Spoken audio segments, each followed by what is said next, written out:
میرے محترم بھائیوں، آج جو کہا جا رہا ہے کہ ہم خود اس عقیدہ ختم نبوت کو سمجھیں اور اپنی آئندہ آنے والی نسلوں کو سمجھانے والے بنیں، تو اس کی وجہ یہ نہیں کہ اللہ اپنے نبی کی ناموس کا تحفظ نہیں کر سکتا۔ پہلے نبیوں پہ اعتراض ہوتے تھے تو نبی خود ہی جواب دیتے تھے۔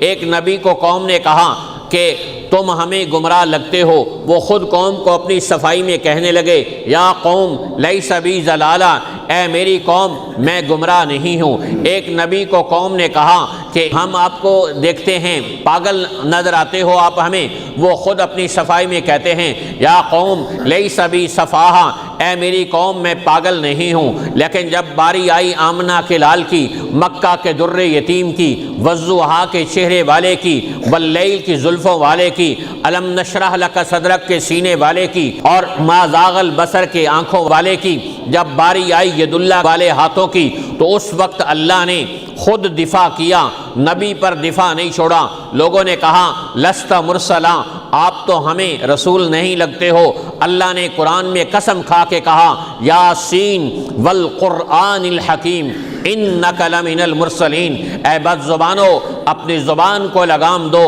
میں اللہ قرآن کی قسم کھا کے کہہ رہا ہوں یہ میرا رسول ہے۔ لوگوں نے اعتراض کیا کہ تم تو ہمیں شاعر لگتے ہو۔ حضور نے خود جواب نہیں دیا، اللہ نے جواب دیتے ہوئے ارشاد فرمایا خبردار، ما علمناہ الشعر وما ينبغی لہ، میرا نبی شاعر نہیں، وما ہوا بقول شاعر۔